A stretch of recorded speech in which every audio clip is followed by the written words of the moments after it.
Bem, boa tarde a todos e todas.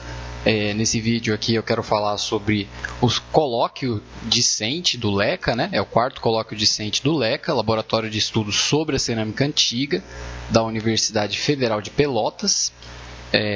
Vai acontecer agora aqui no primeiro semestre de 2020, ao que tudo indica, e aqui eu vou deixar uma versão estendida do que será apresentado no colóquio, né? O colóquio imagino que sejam uns 15 minutos, aqui a gente tem um pouquinho mais de liberdade para medir o tempo.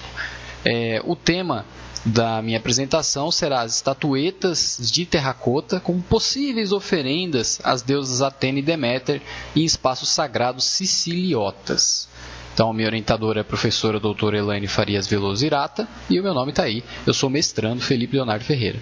Eu coloquei o logo da FAPESP e da CAPES porque uma parte dessa pesquisa eu desenvolvi, a maturação dela se deu na iniciação científica quando eu tinha a bolsa da FAPESP.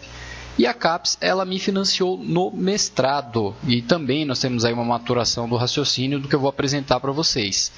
Tá bom? E foi o meu mestrado desenvolvido pelo Museu de Arqueologia e Etnologia da USP.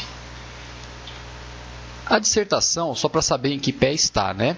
A dissertação ela tem como tema a distribuição espacial dos santuários de Atena e Deméter em sítios gregos da Sicília Antiga, entre os séculos VIII e V a.C., aproximadamente, tá? Essa data aqui ela não é uma data rígida, é uma data mais elástica, tá? E nós temos como que está o estado da arte da minha pesquisa.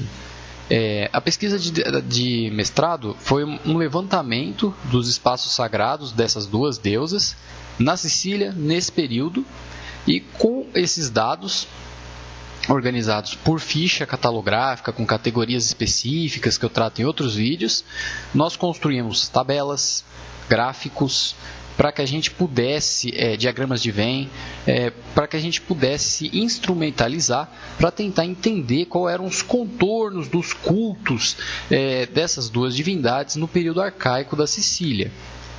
E também se tinha peculiaridades, singularidades que deixavam que fosse um pouco diferente do culto ou dos materiais votivos em outros contextos da Grécia Balcânica, ali do Egeu, né?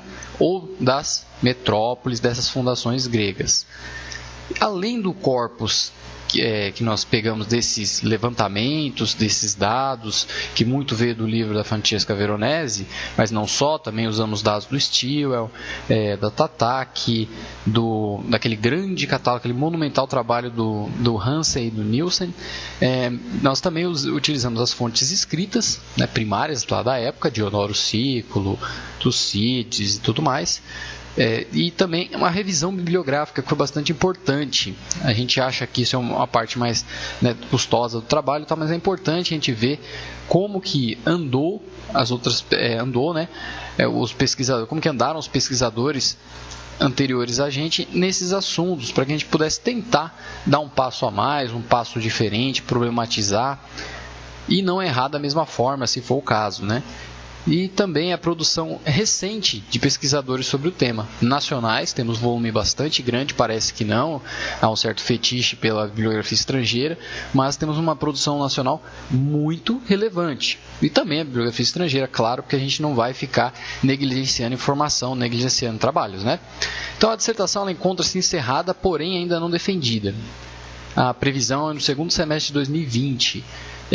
Né, por conta dos problemas da pandemia e tudo mais, nós postergamos um pouco a defesa.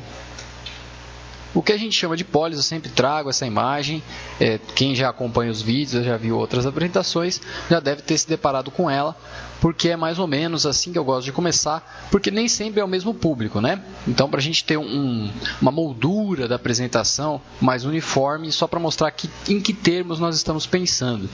Então, a polis para a gente não é somente a parte urbana, é também a parte urbana ali que compreende a aglomeração urbana, né? A proximidade maior entre as construções, e que é amuralhada normalmente, mas também as necrópolis que ficam fora dos muros, o ambiente rural, que a gente chama de cora, né? Onde temos a região de plantio, também os templos e santuários extra-urbanos, os bosques, as minas e tudo mais. Todo esse território que está sobre o domínio de uma entidade, de uma cidade, nós estamos chamando de polis, que é mais ou menos assim que os gregos pensavam, tá?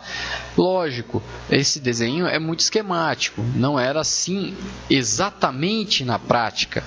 Porque a gente sabe que os movimentos orgânicos da sociedade, às vezes, o cara vai construindo ali fora do muro, o muro vai aumentando e tal. Mas na Sicília, no período arcaico, a própria Veronese fala que as muralhas não se estenderam, elas não tiveram uma modificação substancial, tá? Então, esse desenho ainda faz jus, pelo menos, ao contexto da Sicília. Aqui é o nosso recorte, só para ficar mais evidente, dentro da Sicília, no que nós estamos trabalhando. Então, o recorte temporal ficou mesmo entre os séculos VIII e V. Porém, dentro do recorte espacial, eu coloquei ali que nós estamos trabalhando com a macroárea Ródio-Cretense. Esse aí é um mapa dinâmico, né, que a Veronese fez. E ela pegou ali essa macroárea Ródio-Cretense, ela vai desde mais ou menos ali Camarina até um pouquinho depois de Agrigento. Eu coloquei Selinonte porque é um sítio importante que vai ter algumas estatuetas que nós vamos trabalhar e fazer comparações aqui. Então essa é a macroárea, né, Ródio-Cretense, porque Gela foi fundada por Ródios e Cretenses e Agrigento foi fundada por Gela, e tem as datações, né? Gela no século VII, Agrigento no século VI. Há uma crítica sobre esse mapa da Veronese. Ela, para construir esse mapa, ela usou muitos mais dados, ela meio que deu uma ignorada nos dados dos assentamentos que não eram de gregos, então do que a gente chama de indígenas, né? E um dado um pouco mais refinado quanto a esses locais de culto, nós vamos ter no trabalho da professora Custodil, do MAI, lá no doutorado dela, que foi defendido em 2017. Então percebam nos dois mapas que, em vez da gente ter os polígonos ali do primeiro mapa, agora aqui nós temos uma coisa mais refinada em relação, ponderando ali a presença indígena e a quantidade, o volume de material votivo. Então percebemos ali que mesmo assim a macroárea gelense, a macroárea Ródio-Cretense, ela ainda tem uma concentração relevante de espaços sagrados, inclusive ali em Selinonte, tá? Selinonte é a última cidade grega ali da Sicília, no oeste. Uma parte dali para frente nós vamos ter o controle fenício-cartaginês, tá? E nós vamos tratar com um objeto aqui específico, que são as terracotas. Então tem a definição aí do que estamos chamando de terracota, que a professora Irata coloca, que o termo ele vem sendo usado desde o Renascimento para designar produtos em argila cozida, né, argila queimada, estatuetas, placas, pequenos altares, elementos decorativos, prótomos, máscaras também, fabricados de acordo com esse procedimento técnico, que é parecido, mas é diferente também do processo de cozimento dos vasos, né? Não usa o verniz no acabamento e as pinturas são feitas depois da queima. A gente vai ter uma evolução das terracotas no mundo grego em termos de, vamos chamar de desenvolvimento, não evolução, em termos de volume de produção. No Neolítico, nós já temos alguma produção de terracotas. No período minoico grego, nós já vamos ter um volume um pouco maior. No período micênico, um volume muito maior. E nós vamos ter um declínio na Idade do Ferro, com um subsequente crescimento no século VIII. E aí, no período arcaico e clássico, nós vamos ter um crescimento bastante grande no volume de terracotas. No período helenístico, nós vamos ter um novo uso, né? Que ela vai ser usada mais como um elemento decorativo, pelo menos na Grécia Balcânica. Ela vai ganhar esse uso decorativo. Temos um declínio das estatuetas de terracota em favor das de metal no período romano, né? O período romano, o Império Romano vai se expandir bastante, vai conseguir controlar grandes jazidas de metal, o que vai baratear o custo da produção dessas estatuetas. As técnicas e características de produção das terracotas. Então aqui a gente vai ver como elas são parecidas, mas elas também têm peculiaridades em relação à cerâmica. Temos a técnica de montagem, as técnicas, né, que é a modelagem, a moldagem e o torno. A modelagem, que é mais manufatureira, né? Assim, é com a mão mesmo que a pessoa vai modelando. Ela é bastante antiga e o torno também é bastante antigo. O torno, se eu não me engano, ele remonta ali ao Neolítico. E a moldagem já é uma técnica, aquela técnica que usa moldes, né? Pode ser o molde feito na cerâmica mesmo. Geralmente o molde tem que ser num material muito mais duro do que a argila que você vai colocar ali para ser moldada. E ele ganha força, essa técnica do molde ganha força depois de 500 a.C. Aí nós vamos ter uma explosão de produção via moldagem.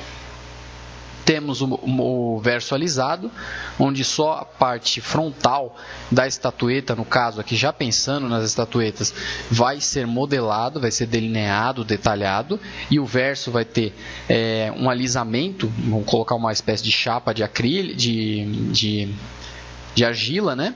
E vão alisar, e daí vão queimar.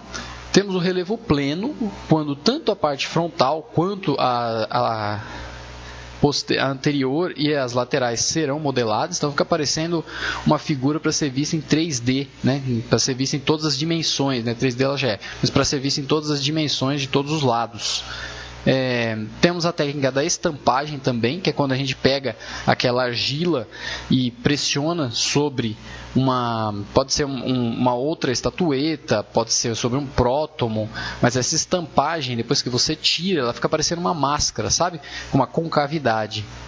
Pensem numa máscara, é semelhante a uma máscara de argila, é feita pela técnica da estampagem. Nós temos o uso consciente, planejado de antiplásticos. Aí pode ser caco moído, é muito usado mica, nós temos ali areia, também era usada. Para quê? Para dar mais resistência mecânica a essa estatueta, a essa terracota, uma vez que as paredes da terracota são de espessuras não uniformes, né? Tem espessuras diferentes. Então, se você não colocar isso, ela pode rachar, ela pode estourar também. A temperatura do forno ela é menor do que a temperatura da cerâmica, por isso que ela é mais friável que a cerâmica, né? Ela chega mais ou menos ali até 750 aproximadamente graus Celsius. O engobo é passado antes e a pintura após a queima. Lembrando que na cerâmica a pintura é feita antes da queima, por isso que ela é mais duradoura. No caso das terracotas, como a pintura é posterior, nós temos quase nada da pintura original das terracotas quando nós vamos analisá-las. Nós temos que a maioria delas é oca, elas são ocas com orifício de respiração, né? De novo, se eu estou fazendo uma estatueta e ela é oca por dentro, se não tiver esse orifício de respiração, que é um buraquinho nas costas, ou embaixo, ela pode estourar, porque a água vai evaporar da argila umedecida e ela vai acabar estourando a estatueta, né? Pela própria pressão do vapor da água. Ela é mais friável e menos resistente do que a cerâmica. A cerâmica queima ali por volta de 1000 graus Celsius e a pintura é feita antes, como eu mencionei. Aqui é o nosso repertório de estatuetas do MAI, né? Foi o que eu trabalhei na iniciação científica. Todas elas vêm da Sicília. Percebam que há uma certa uniformidade aí na tonalidade da argila. Porém, a gente tem ali um ou outro desgaste nelas, mofo, tem várias coisas que podem acabar modificando a cor original das terracotas. Para a gente poder dar uma olhada na cor da terracota, é até mais simples do que da cerâmica, a cor do núcleo, né? Porque como elas são friáveis, há vários locais ali onde você consegue ver que está mais desbastado, né? Que você consegue ver o núcleo direitinho, diferente da cerâmica, que o vaso está inteiro, você não vai conseguir ver a menos que você quebre. No caso de um caco, às vezes o caco já tem uma camada ali de intempérie, né? Já tem uma camada ali de mofo, de qualquer coisa que está nublando a nossa visualização do núcleo, para ver se é bem queimado, mal queimado, e aí vai. No caso das terracotas não, porque como ela é friável, e algumas assim, suja a sua mão mesmo de você passar. Dá para perceber alguns vestígios de pintura. Ali, se a gente pegar aquela primeira de cima ali da esquerda, dá para ver que na região do busto há umas pinturas ali que sobreviveram, mas é muito raro, quanto mais inscrição. Então, para a gente saber de onde veio uma estatueta, é muito importante que tenha a sua proveniência. Aqui é um pouquinho do a nossa ficha catalográfica, né? E nós temos ali uma estatuetinha que está segurando uma pomba. Eu sei porque na descrição dela está, embora na fotografia não seja tão simples de visualizar. Faz parte dessa coleção do Mai. Elas têm todas uma ordem de grandeza aí de 20 centímetros, de 15 a 20 centímetros, todas estão nessa faixa aí de ordem de grandeza. E nós temos ali as categorias. Então, o número do tombo, que é o número que está ali na ficha. Nós temos o objeto, né? Se é uma estatueta, se é um prótomo, o que é. Se é um elemento arquitetônico, há elementos arquitetônicos em terracota. A Sicília tinha o costume de decorar seus templos com elementos arquitetônicos em terracota. A proveniência, se a gente sabe de onde essa estatueta veio, muitas a gente não sabe, porque elas foram ali escavadas, encontradas ali no começo do século XX ou mesmo no século XIX. Na época não se havia essa prática tão organizada, tão sistemática de se catalogar detalhando a proveniência, né, da peça. Então, algumas a gente não sabe de onde veio. O centro de produção também bastante difícil de conseguir detalhar. Porque, né, nós temos que fazer uma puta análise comparativa, se possível uma análise petrográfica para saber de onde veio aquela argila. Então, sabendo de onde veio aquela argila em termos de características minerais dela, naturais, né, composição ali, o tamanho do grânulo e tal, as características dessa argila, nós conseguimos perceber de que lugar da Sicília é, sei lá, de Camarina, de Agrigento, de Megribleia, de Segesta, de onde veio essa argila. Então, ela é um recurso muito bom, mas também não é um recurso barato que dá para você fazer de bate-pronto. As dimensões, né, usamos sempre centímetros, porque é uma unidade ali que é mais coerente com o tamanho delas, né, com a ordem de grandeza. O estado de conservação, se dá para a gente perceber o detalhamento, aqui é um pouco subjetivo. Tá? Se ela está bem conservada, mal conservada, a maioria delas está quebrada, mas a gente consegue perceber um nível razoável de detalhamento, então a gente considera bem conservada, porque é diferente a gente pensar no nível de conservação da cerâmica e de uma estatueta, né? A técnica, se é modelada, se é pela técnica da moldagem ou se é pela técnica da estampagem. O material, aí argila, né? E as características da argila a gente vai colocar na descrição, tanto as características da argila quanto as características formais da estatueta. É uma figura feminina de pé, segurando o quíton, tal, em mate, tal, e vai segurando um galo. Tem uma que estava segurando um galo no conjuntinho ali. E a cronologia, se a gente sabe dizer mais ou menos de quando a quando aquela estatueta pode ter sido produzida, é muito difícil no caso das estatuetas, porque o mesmo tipo pode ficar um longo tempo sendo produzido, mesmo quando o desenvolvimento nas técnicas de modelagem já mudaram. Então pode acontecer também. A comparanda, se nós temos nos outros catálogos do mundo alguma estatueta parecida ou igual a essa. Nessa pesquisa eu percebi que tem um monte de estatuetas, por exemplo, segurando uma pomba. Às vezes ela está segurando a pomba com a mão direita, como essa daí, às vezes está com a mão esquerda. E às vezes está segurando uma romã, está segurando um galo, tem sempre está segurando uma coisa, um porquinho, como a gente vai ver. Comentários se ela tem alguma característica assim extraordinária que chamou a nossa atenção e que vale a pena colocar ali. No caso, não tem nenhuma no nosso que tem um gorgônio, mas se tivesse um gorgônio, eu ia citar que o gorgônio está ali, que poderia ser uma estatueta de Atena. Poderia, né? Também não é certeza. E finalmente a gente chega a falar agora das estatuetas, tanto de Atena quanto as dedicadas a Deméter.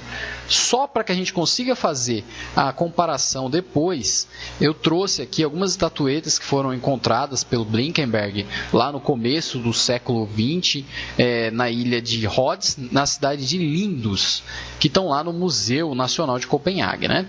E elas são estatuetas dessa ordem de grandeza ali, entre até 15 centímetros, e percebamos que elas têm sempre um elemento que referencia a Atena diretamente. Então, no primeiro caso, a gente tem a Aegis, né, que é essa proteção peitoral dela. No caso ali, me parece que são serpentes. Tem ali a górgona. Se vocês olharem no ombro direito dela, tem uma imagem que parece uma górgona. E nós temos o elmo. Temos alguns elementos bélicos de Atena. É uma produção aí do século V, temos também do século IV, do século III. Mas percebam, a segunda tem o elmo, a terceira tem o escudo, a quarta já é a Atena portando o seu escudo. E acho que é o único elemento bélico que tem a quarta ali. Mas ela sempre tem um elemento que a caracteriza enquanto Atena, né? A mulher vestida com os seus atributos bélicos, pronta para a batalha, seja para a defesa, seja para o ataque. Então tá ali. E nós vamos ver que na Sicília a produção é um pouco diferente. Por exemplo, na Sicília o material votivo dos espaços sagrados de Atena, que a gente percebeu lá na iniciação científica, depois com mais dados nós vimos na dissertação de mestrado, é que a Atena da Sicília ela tem uma recepção de material votivo onde abundam a cerâmica, vasos ou fragmentos, né? E aí é ideal para que a gente possa colocar a titulação daquele espaço sagrado, se é de Atena, com certeza é de Atena, ou não é de certeza, mas pode ser, porque vem com a inscrição. Muitas vezes a cerâmica ela vem com a inscrição, dedicação a Atena. E por conta de ser um material mais durável, essa inscrição ela chega até nós. Então você acha o caquinho, está lá dedicado a Atena, você fala, putz, está dedicado a Atena, há muito mais probabilidade, né, 90% de chance, sei lá, desse espaço sagrado ter sido construído para ela, ou ter pertencido a ela no momento da dedicação desse fragmento. Porque os locais sagrados também podem mudar, às vezes não é comum, mas pode mudar. Era para uma divindade, passou 100 anos, era para outra. Armas, então pontas de lança, dardos ou flechas, pontas de lança, de dardo ou flecha, escudos, espadas, punhais e também miniaturas, tá? Ali eu coloquei o asterisco também de miniaturas, porque tudo isso que eu estou falando também nós vamos encontrar em miniaturas, que eu acho que era até uma forma mais inteligente, né, da pessoa. Não precisa entregar lá um dardo enorme ou uma espada enorme, um escudo enorme para Atena, né? Começa a ficar complicado de guardar isso então, dentro do espaço do santuário. Então eles faziam miniaturas. Também aumentava a escala, tudo mais, de produção, né? E as terracotas, também antefixos, temos terracotas na forma de corujas, que era o animal símbolo de Atena, temos estatuetas femininas, que é isso que eu vou tratar agora. Essas estatuetas abaixo são estatuetas de terracota, que são tidas pela bibliografia tradicionalmente como estatuetas de Atena Líndia. Então o que a gente tem? Atena Líndia, ela aparece esse tipo em Gela, Selinonte e Agrigento. É uma figura feminina sentada em postura que a gente chama de hierática, né? Uma postura de respeito, ereta, uma postura de poder. Ela tem colares no peitoral. A gente consegue perceber isso principalmente na primeira ali e na última. Ela tem um polos na cabeça, que não é um elmo, é só um outro adorno. O véu, né? Muitas vezes temos o véu, as presilhas do vestido, e ela está sentada num trono que pode ter essa proteção dos pés, como no terceiro caso a gente consegue perceber ali, ou não. Ela pode não ter essa proteção dos pés, pode ter a aba lateral ou não. E essa produção de Atena Líndia, ela é bem datada, do século VI mais ou menos até o fim do século V. E ignorando o desenvolvimento da cerâmica. Então elas têm sempre esse jeitão. A gente vai ver lá na frente que a Devail ela faz uma pesquisa monumental mostrando o desenvolvimento e detalhação e as ramificações desse tipo de produção. Por que Atena Líndia? Atena Líndia é chamada assim porque quem fundou Gela foi Lindus, a cidade lá da ilha de Rhodes, que eu já falei em outros vídeos também. E o Blinkenberg, que foi o pesquisador que escavou em Rhodes e escavou em Lindus e tal, ele defendia que essa imagem aí de Gela, dessas estatuetas de Gela, da Sicília, era uma homenagem à deusa Atena Líndia da cidade de Lindus. Porque o santuário de Atena Líndia também existia na cidade de Gela. E eles, até a Acrópole era chamada Lindioi. Ou seja, os habitantes de Lindus que fundaram Gela teriam primeiro construído esse santuário para a deusa, que já era a deusa patrona, já era a deusa titular lá da sua cidade, né? E seria uma espécie de homenagem àquela deusa aqui.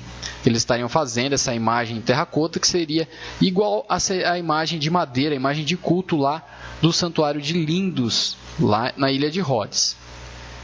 Tudo bem, isso foi aceito por um longo período, principalmente depois que acharam estatuetas com esse perfil e com o Gorgonion, né, com a imagem da Górgona no peito, lá em Agrigento e também em Gela, que eu vou mostrar daqui a pouquinho. Então, esse tipo ficou taxado como tipo Athena Líndia.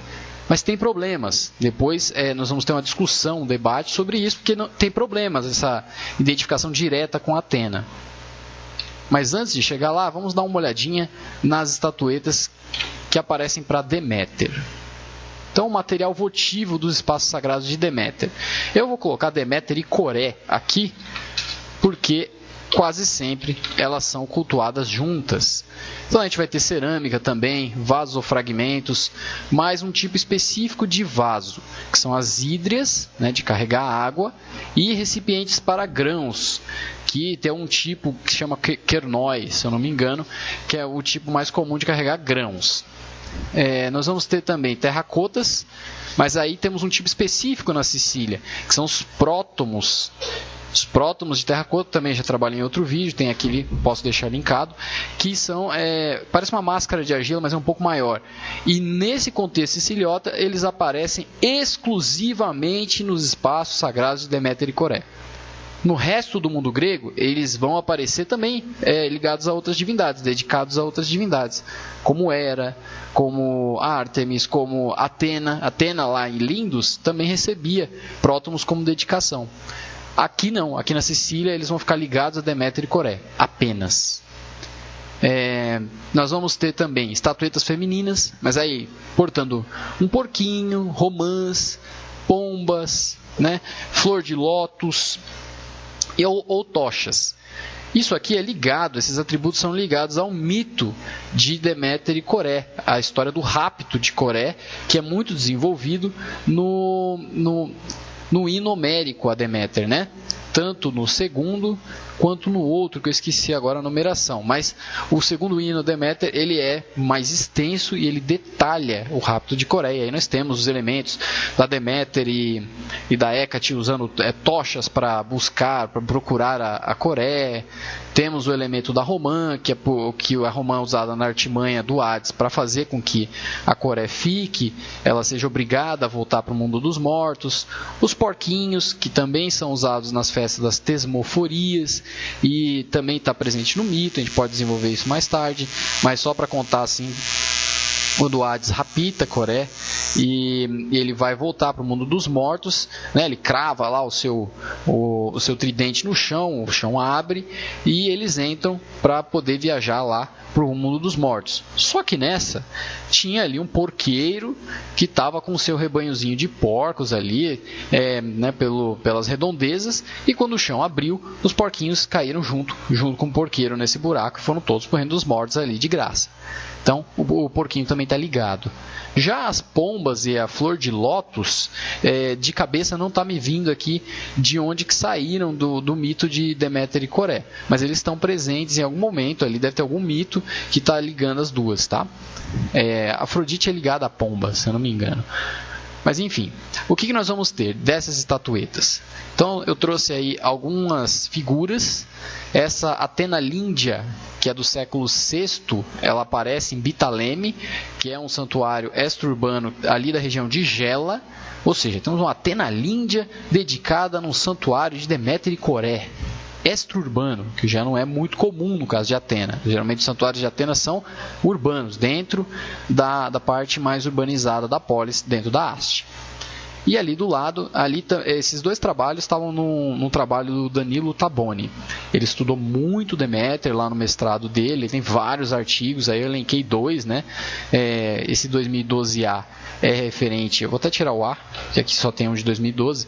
Esse 2012 é referente ao mestrado dele, e esse outro de 2009, aí, onde nós temos uma série de 6 estatuetas, é um trabalho que ele desenvolveu, mas não publicou. Então, provavelmente vai ser uma publicação que ainda vai rolar, Vamos tentar publicar, né, esse trabalho dele, que é um trabalho muito interessante, onde ele fala sobre Deméter e Coré e a ligação com Cartago, por onde Cartago teria aproveitado o culto de Deméter e Coré mais para frente. Mas a gente percebe que nessas estatuetas aí, que não tem a datação nesse livro do Grifo direitinho, eu não achei, e nem no trabalho dele ele mencionou para outros fins, então não está especificado ali a datação certinha de cada uma dessas estatuetas.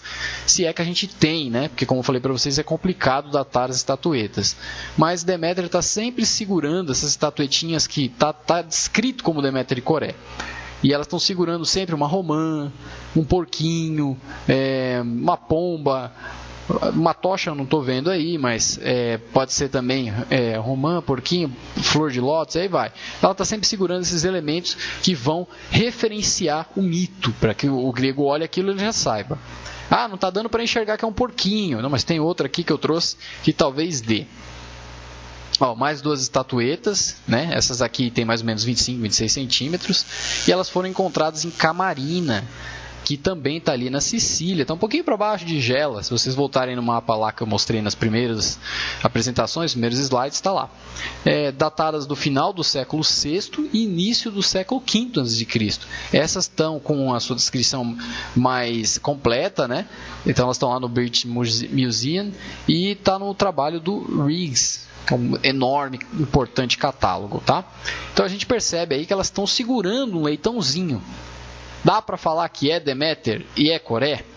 É mais difícil da gente falar. Pode ser uma sacerdotisa, pode ser apenas uma ofertante, mas elas são catalogadas, né, tradicionalmente como Deméter e Coré, tá? O mesmo problema das anteriores. E aí?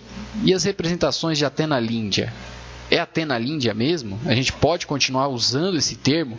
Foi um debate que praticamente encontrei no meio do caminho e que é importante para a nossa reflexão, porque faz parte da construção do conhecimento, né? Você ficar testando as hipóteses anteriores, para caso elas sejam validadas, continua sendo válida, continua valendo, continuamos usando. Caso não, a gente vai lá e conserta. A ciência é isso, tá?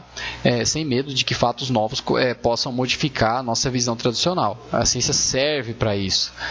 Então, o Blinkenberg, ele diz, né, que é Atena Líndia porque esses achados foram encontrados ali na região da Sicília. Então, nós temos ali do lado esquerdo de vocês, nós temos o desenho de uma terracota, hoje está perdida, tá? Mas ela seria de Agrigento, está nesse livro dos Untes, a referência está lá nas nossas bibliografias no final, e é uma imagem que seria de Atena. Agrigento tem um santuário de Atena importante, e está lá a nossa górgona, junto com esses outros elementos decorativos no peitoral. Que a gente olha daqui, parece folhinhas, ponta de flecha, tal. Não é ponta de flecha, mas parece umas folhinhas, só para vocês terem uma ideia que ela tem um afunilamento, né? Temos a górgona. Na segunda, essa é uma estatueta que não foi perdida, ela existe, tá? Ela é uma estatueta de Atena proveniente de Gela. Ela é catalogada assim. Por quê? De novo, nós temos ali os colares, aqueles elementos decorativos no peitoral, e nós temos a górgona. A górgona, o próprio Zuntz e depois a Devail vai falar também que não dá para a gente associar diretamente com Atena, tá? Porque aparece também ligada a outras divindades. Mas a probabilidade de estar ligada a Atena é maior, porque existe um mito que liga Atena com a górgona, uma górgona específica, Medusa. Né? O mito de Atena teria transformado a Medusa numa górgona, né? Cabelos de serpente e o olhar pedrificante, né? E depois ela teria ajudado Perseu a cortar a cabeça da górgona Medusa. E o Perseu foi lá e deu de presente essa cabeça da Medusa para Atena. E Atena colocou no seu protetor peitoral, a famosa Aegis. Então, nós temos um mito que liga. É muito comum nas representações dos vasos a gente perceber que a Atena está portando a Medusa ali no peito, junto com a sua Aegis, que é aquele peitoral que tem até umas serpentes, muitas vezes tem serpentes ali. A Atena tem uma ligação com serpentes também, que pode ser um vestígio de um culto cretense dela, tá? Está lá na dissertação também essa possibilidade. Então adianta, a gente pode continuar falando que é Athena Lyndia? Ora, acharam aqui uma estatueta que tem o peitoral muito parecida com a outra. Ela tem esses colares decorativos no peito, que é uma marca de Athena Lyndia, como a gente viu. Eu vou mostrar para vocês o debate aqui no próximo slide. A Devaille, ela e os Zundes, eles vão colocar em dúvida, né, se de fato todas essas estatuetas que o Blinkenberg defendeu, depois os continuadores dele, eu acho que o Orlandini também, que eram Athena Lyndia, se de fato eram Athena, se de fato eram referência àquela imagem de culto lá do templo, que ficava dentro do santuário de Athena Lyndia, lá em Lindos.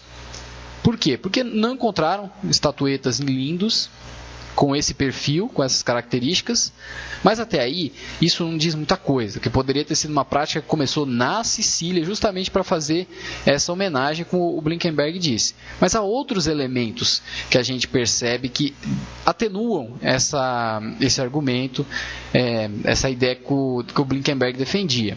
A Devaille, nesse trabalho de 92, ela estudou o santuário de Maloforos, que fica em Selinonte, aquela cidadezinha, aquelas polis que ficava mais a oeste no mapa que eu mostrei para vocês. Então, lá no oeste nós temos a última cidade grega da Sicília. Depois é o território fenício-cartaginês. Então, nesse santuário de Maloforos, que é ligado a Deméter, né, Deméter Maloforos, nós temos que apenas 2,2% do total de estatuetas desse santuário é a deusa segurando um porquinho, é a figura feminina segurando um porquinho. Já as estatuetas com ornamento abundam, são bastante numerosas nesse santuário. Elas aparecem na Sicília, principalmente em 3 sítios: Agrigento, que a autora Devaille vai defender que seria um possível local de origem desse tipo, então não seria Gela, seria Agrigento, a sua apoiquia, né, a sua fundação. E aparece também em Gela e Selinonte.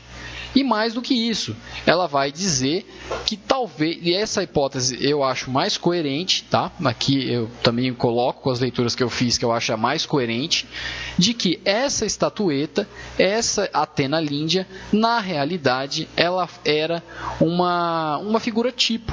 Então, é uma figura feminina, sentada numa postura de poder hierática, que eu poderia dedicar tanto para Deméter, quanto apareceu aqui no trabalho da Devaille, quanto também poderia ser dedicado para Athena. O que a Devaille chama de estatuetas com ornamentos é o tipo Athena Lyndia, porque ela diz que não dá mais para a gente ficar chamando Athena Lyndia, porque a gente não tem certeza absoluta, inclusive as evidências são pequenas. Então era um tipo comum que eu poderia dedicar para qualquer uma das duas deusas. E quando eu quisesse singularizar, o artesão colocaria ali um elemento que ligasse a Athena, no caso da górgona. O próprio Zundes percebeu no livro dele, na análise daquela estatueta que eu mostrei, que aquela górgona foi colocada a posteriori. Então a górgona no peito ali da estatueta, ela foi colocada depois da estatueta já estar feita. Então, para vender mais ali, para vender para um público que queria dedicar para Athena, ele fez esse tipo que tinha a górgona no peito já.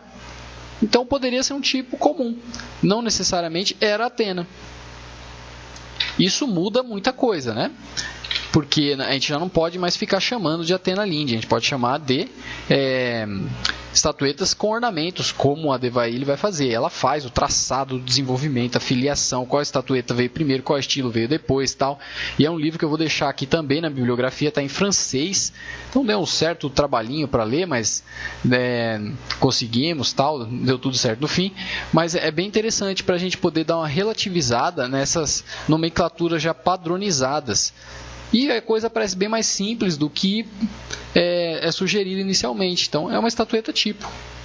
Então, pessoal, essa foi um pouquinho das conclusões a que eu cheguei, né, lá na minha dissertação, e aí com dados que me remontam à iniciação científica, porque houve uma maturação na iniciação científica. Eu estudei o Santuário de Atena, eu presenciei, né, eu constatei toda essa bibliografia sobre a Athena Lyndia, a importância dela em Gela, que é gigantesca, e acabei cruzando com essa estatueta. E agora a gente tem esse outro trabalho tanto dos Huntos quanto da Devaille, problematizando essa cunha do termo Atenalíndia. Então foi bastante proveitoso e interessante porque dá uma renovada nas pesquisas sobre os materiais votivos das divindades. Pessoal, aqui está a bibliografia, para quem quiser dar uma aprofundada, a bibliografia está completa aqui, do que eu usei nessa apresentação. Claro que depois que se der tudo certo na defesa, eu vou deixar a bibliografia, porque a defesa vai ficar online, né? A dissertação ela vai ficar disponível. Então, é isso, gente.